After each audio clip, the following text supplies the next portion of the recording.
I just watched Raw, right?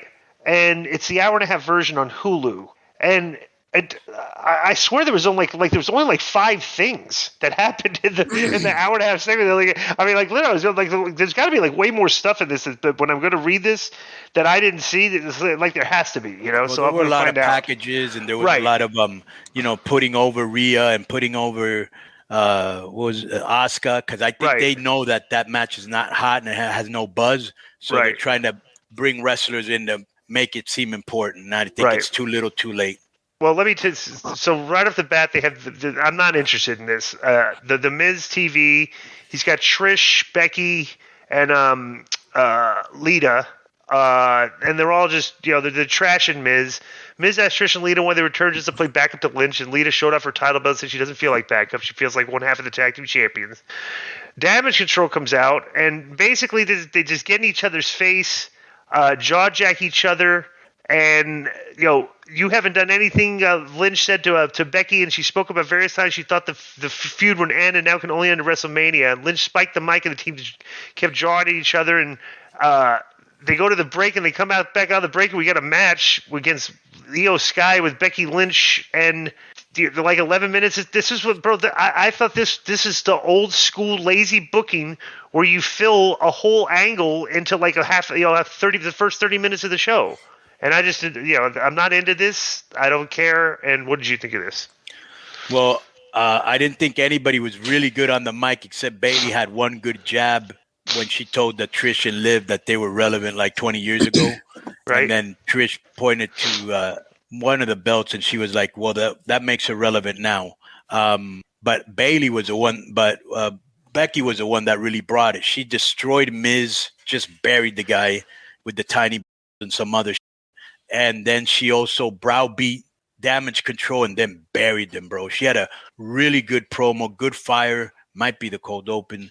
And this was a really good match. I have not been impressed with Io, who actually wrestled in AAA a lot of years ago. I've not been impressed with her months, but they did a good job here. And by the way, you should have seen, and obviously she's a heel, but Bayley, when they were wadding her, she shut the fans down, bro. Unlike Flair, yeah, yeah. Okay. By the way, the number was 1.84 million. It was up slightly for Raw. How much from? Yeah. It says. I had a conversation with Vince. We'll talk about this after we do the review. And I just remembered one more thing. Lynch hit like a reverse DDT that it was mistimed and almost f***ed up Sky, but it didn't. So backstage, Seth Rollins is interviewed by Kathy Kelly. Then Mustafa Ali enters the picture, and he calls himself now Positive Ali, which I think is actually Positively or something like that. Yeah, Positive Ali. Yes, right. And then Seth Rollins is making a joke, going, "Oh, I get it, positive, yeah, whatever." They say, "Hey, remember we won a match? Let's have a match." Because he was browbeating him about Logan Paul, and Seth just started getting aggravated. So this was good because there was a different way to set up a match. Right. So Seth against Ali, 2 minutes. He stomped him out of the rope. He ended up in the Tree of Woe in the corner. So he stomped him when he was in the Tree of Woe, and then he stomped. Then he stomped him again and beat him. And after the match, Rollins said he would finally get his hands on Logan Paul on night 1 of WrestleMania. And Rollins said Paul had a history of making a joke out of himself. Rollins said if he can't beat Paul at WrestleMania, then he's not the joke, I am. Rollins said that everything that Paul has done to him would come back around in 5 days, and he mentioned that Saturday would also be Logan's birthday. He said the fans would serenade him all night long, but it wouldn't be with the happy birthday song. And Rollins told the fans to give a preview, and they all chanted his entrance theme, and Rollins closed by saying he would see Paul at WrestleMania. Well, let me tell you something about Mustafa Ali. Okay, this is the guy's problem. He loves taking great bumps for people to make their stuff look good, and he's very good at it. But bro, all you're gonna do if you keep doing that is they're gonna put you in a spot where you're having to go under and put in over the guy's moves. It's like he needs to start getting some more offense in. And showcase that more. I mean, would you agree with that or not? No. I think his problem is the same problem a lot of people have there. Bro, they just have a lot of great talent there. And if you're just good or subpar. I think he's really good. I mean, he's a star. Well, that's his personality, though. Right, that's his personality. but his actual technical skill is incredible. But all of them have great technical right. skills. So do you push them to be stars? How about the other part? So he just either you have it or you don't. I'm not saying he can't, but he's just one real good. I always say this: you're just one real good storyline from being over. That's the difference between WWE and AEW. I noticed too. Is you mentioned that he's in just a company with a bunch of stars, bro. There's not really on the male side. There's literally like nobody on that roster that doesn't look like they belong in that ring. And like AEW, you got some like there's a lot of workers that look like they need to go back to the wrestling school. If you need like that, like there's a definite difference, in like the level of the quality of work that they do on the show. Most of these guys are all good at everything, So. Well, that's something that Moxley said recently about the reason AEW is going to try to start running more of these house shows is to get guys like that and girls more reps in the ring. Well, you need it. That's that, bro. If you look at my work, like the first 6 months in WCW compared to my last 6, it's like I'm two completely different workers. I got so much better. Wanted to say that. Since we're mentioning Logan Paul and stuff here, he reported on his podcast that his WWE contract's about to run up. Yeah, he had a 3-match deal. Remember, it was like 3 matches and like for $5 million when he signed. Yeah, when he signed it, it was like for three matches, and this is his third match. So well, what a run he had, huh? 3-match deal. He did the who did he work? He worked Roman in a pay-per-view event. He's working Seth. Who else did he work? His first match was with Ray, wasn't it? No. Yeah, but that was before he signed. He came back and said he signed a deal. Was this one was it with Miz? Yeah, try to look that up. Look that up, Joe. Yeah, he teamed with Miz, and then at SummerSlam he wrestled Miz, right? Right. I'll get it. Go look that up. Say this. Find out who his last match was. They missed a big opportunity because this is their go-home show. They missed a good opportunity that while the people were singing, I would have had Logan Paul come out on the Titantron and tell him to shut the fuck up. And he's with his birthday cake, and he's doing an early birthday celebration. They brought him another cake. Here's the other cake for when I win, and just done a heel promo. You know what I'm saying? Not that they need it. I mean, it's pretty well established. But, bro, you're paying him all that money, and this is your go-home show. Logan Paul, if he isn't going to be there, should have sent in a promo, I feel. Okay, so I got an idea. He wrestled with Miz against Dom and Ray last year. Mm-hmm. Mania, and then at SummerSlam he wrestled Miz, then he wrestled Roman at Crown Jewel, and then he was in the Rumble. So he's done four. Okay, no. So I think he announced his 3-match deal after he wrestled. Okay, so that would have been the Rumble, the match with Roman in this. Mm-hmm. Wow. Okay, so this is you would bring him back, obviously, right? Oh yeah, would you give me? Would you give him the same? Let me ask you a question, Joe. Yeah. Would you? Yes. Okay, then why are you asking that question when we all know we would? Cool. I'm just making conversation. Kind of a dumb question. Come on. Yeah, because you're the question. Well, would you give him the same? Would you give him the same $5 million or whatever? Or would you? Yeah. What if he wants more? What if I want 7.5? Well, then we'll give him more. He's worth every penny. The exposure he's getting. Right. Okay, so this is interesting because I got an idea. He's delivering in the ring. Right. He's delivering everywhere. Yeah. For sure. So footage aired from earlier day of Baron Corbin complaining to Adam Pearce about not having a match at WrestleMania, doing signings and meet and greets all across the country. Then Chelsea Green interrupted and asked Pearce why she wasn't in the 4-way tag team showcase match. Then Pearce said Green doesn't have a partner and Piper Niven wanted nothing to do with her. Then Sonya Deville showed up and told Green that she did Pearce's job better than he did. Pearce said they would have to earn their way into the 4-way by winning qualified match during Raw, and Corbin returned after the woman left. Seriously, Corbin asked Pearce, who walked away. I have an idea that they should do with Pearce. Like, they keep picking on him and making him look bad and everything, all that. He should go off and just suspend them for for talking derogatory towards the manager. And the very next week he gets overturned and he literally can't get out of his own way against these people and they just walk all over him. I actually like this, the little story they're telling with him and the girls. Because Chelsea Green's actually she's so hot. I like her appearances. Mm-hmm. So Omos comes out for the weigh-in. MVP, cut a promo on him about him, and he stepped on the scale, and the referee said Omos weighs 410 pounds.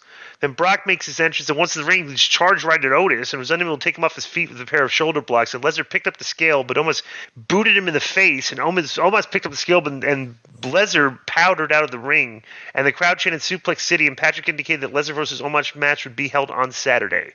So Saturday we got Theory, Cena opening the show. Logan and Rollins and this match and the tag match. That's they got a lot of stuff I'm interested in already on day one. So Rhea was interviewed back. What'd you think of that, by the way? That segment, Konnan? I think almost got the upper hand last week and this week, I guess, to make him look credible, or maybe I think that's the most they can do with Almost, and either due to his limitations or saving it for the match in WrestleMania, because anybody else would have been Suplex City, Right. And then this is a go home heat segment. I don't think it really hit its goal, but no. Well, put Omos over is all it really did, but not in which really but not in like devastating fashion or anything. Just because he kicked him in the face. He still walked away like Right. So Rhea was interviewed backstage and said there's no denying how great Charlotte is, but she doesn't need to be reminded she's a 14-time champion. Ripley said Flair's legacy is unmatched, but it won't define her destiny. Ripley said she must beat Flair, must become the biggest star in the industry. And Ripley said when it comes down to Charlotte's legacy compared to her destiny, Ripley said Flair won't stop her from becoming the new SmackDown Women's Champion. Pretty this basic. Was nothing, and I don't know why Rhea and some of the wrestlers don't say, "Hey, let me write my own or let me fix it," because I keep saying go home show. Why is that important? Because this is your last chance to make an impression for people to watch, and this is what you're doing. Like Becky did a great go home promo. That was a real good go home promo. Yeah.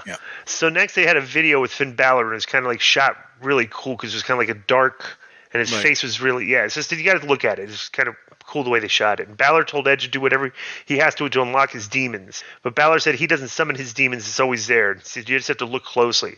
Then they kind of like used some CGI and made his face look like he was turned into a demon and stuff. It's actually pretty cool little gimmick there, I thought. Yeah, basically letting you know the demon's going to be there this weekend. Yeah, well, never mind. I don't want to. Disco doesn't like spoilers, so I won't. Don't tell me. Don't give me any spoilers. So the next is Braun and Ricochet and the Street Profits against the Alpha Academy and the Viking Raiders in a 8-man tag. Maxine Dupree, who's super hot, was shown watching the match backstage, and Otis performed a move on Ford and looked in the camera and said, "Maxine, I'm here, baby." A short time later, Ricochet had a nice 5 cents of flurry. Then basically, Ricochet performed a swanton off of Strowman's shoulders onto Eric, and the legal man Ford performed the big frog splash onto Eric, and they pinned one of the Viking Raiders. I thought that was interesting. I would have pinned Chad Gable here. But the babyfaces go over, and then Maxine Dupree was shown backstage watching again, and the babyfaces play the crowd. I don't know what the purpose of this match was. So are those guys all Battle Royal guys? They're all going to be in the Battle Royal. Well, they're in the tag. Aren't they in a tag thing at WrestleMania against each other? I don't know. Strowman's not on the card, no. I guess there is going to be a battle. Oh yeah. I'm sorry. Yes, they are. They're in the four-way tag, right? Yeah. Okay. I'm sorry. Right. Okay. All right. So next is you get any this is just Otis, being recruited by this girl, and the people were chanting, "We want to smoke" at the beginning. This is kind of a little bit of when you get 8 guys in there at the end, right. But at the end, Ford and Ricochet were doing some good high-flying moves. Like the last minute or two was really good. But this is just all an angle for Otis to join the Maximum Male Models or whatever they're called. All right, so we did an empty arena promo from Austin Theory, kind of like a different look. I thought this was pretty interesting. Theory said everyone looks up to Cena, so it's fitting that Cena will be looking up to him, and Theory said he would make Cena believe in him. And Theory said he would make the WWE Universe that Cena loves so much believe in him when they meet on Saturday at WrestleMania. And he looked at the WrestleMania sign once his promo concluded. This is a decent promo, but Okay, so I would prefer to see John Cena selling this because he's been the theories I've seen enough of this, I'm going to say the same thing I've said about a couple promos. This did nothing to get me invested. That promo needed to be hotter than that. And I'm going to say the same thing I said in the Logan thing. Cena in such a high-profile match coming back, WrestleMania, why didn't he do a pre-tape or do a live on the Titantron? I don't know. Yeah. So next was where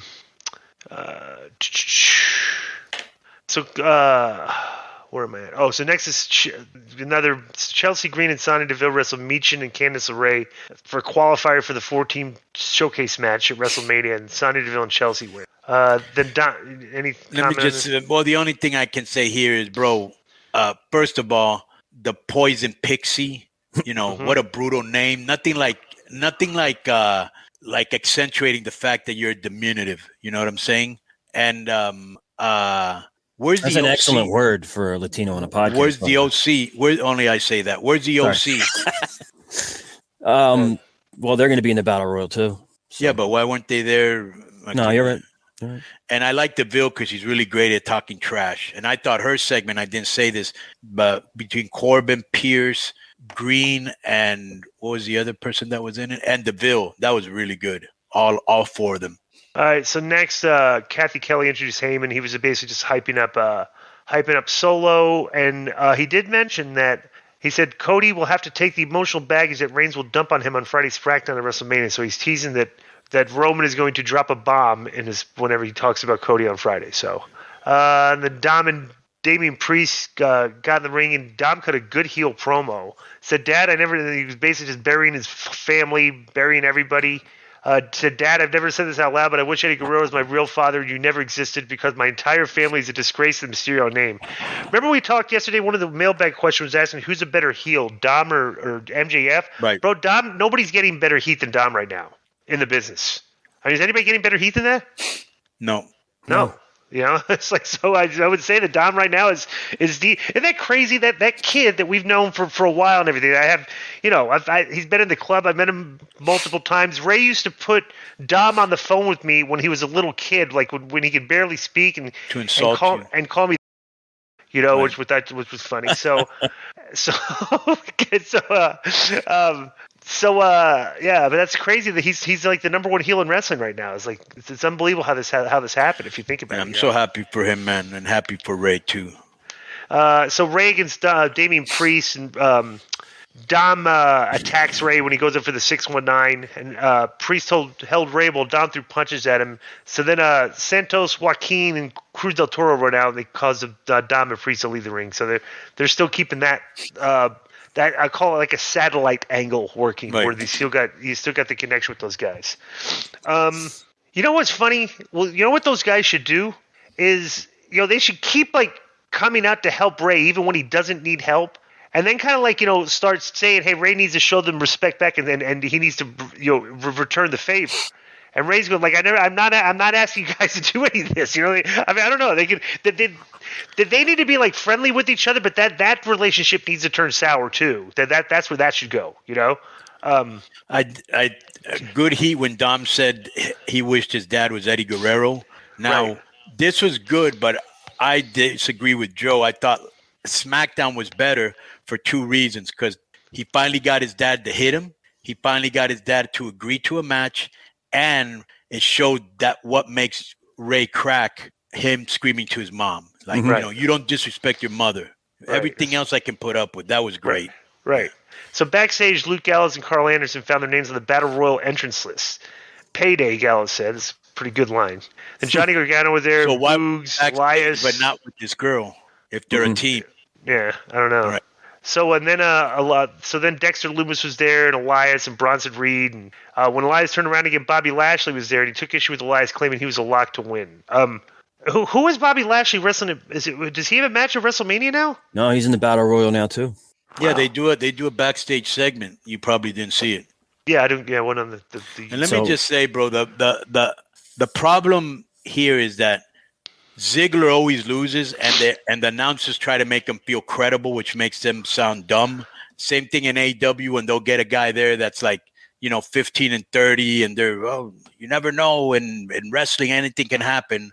I don't think this guy's gonna win. You know what I'm saying? Right. Yeah. Right. So next is Kevin Owens and Sami Zayn backstage cutting a promo and said it doesn't get any bigger than facing the Usos for the tag titles. And Owens got fired up about winning the tag titles in the city where they got their first big break. Just a short promo backstage. Gunther against Dolph, 6 minutes. Dolph got some offense. Then who I think they were referring to? PWG, and I bet you WWE didn't want him to say it. I'm thinking. Right. So next is Gunther beats Dolph Ziggler. Giovanni da Vinci was there at ringside. And Gunther said Ziggler's fate was the same one awaited both his opponents at WrestleMania. So this is an enhancement match. Any comments on this segment? Which one? Well, the Dolph getting beat by Gunther. Well, nothing, bro. Yeah, right. Yeah. Okay. Yeah. So next is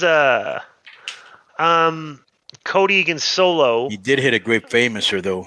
Yeah. So Cody against Solo, and near the end, the Usos come out. It distracted Cody, and Sikoa super kicked Cody and put him down with the Uranagi slam for near fall. And Sami Zayn's music played. Then him and Kevin ran out and brawled with the Usos on the stage, and then Cody went for another Cody cutter, but Sikoa stuffed it, and he wound up for his finisher, but Cody avoided it again and hit the crossroads and scored the clean pin. Mm-hmm. After the match, Cody jawed to Heyman, who remained at ringside and spoke on his phone, obviously talking to Roman. Then Cody went to the ropes and celebrated, and Graves questioned whether Cody would get the Hollywood ending or just end up another statistic for Reigns. It was always me, Cody yelled to Heyman, who was speaking into his phone. A graphic listed the...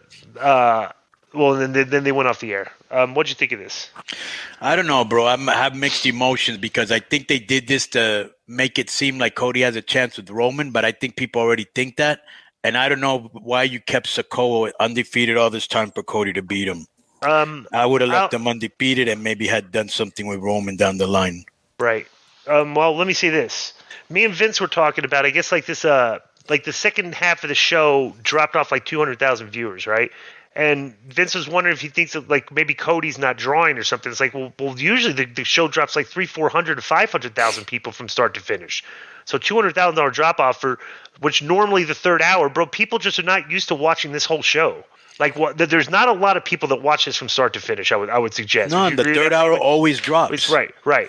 But and I will say too, I don't, Bro, maybe you were surprised that I didn't think anybody thought that Cody was going to lose this match. Yeah. I didn't think he was going to lose it, but I was surprised that they couldn't put somebody else in there and they had an undefeated guy lose to him. So you had him undefeated all this time for Cody to beat him?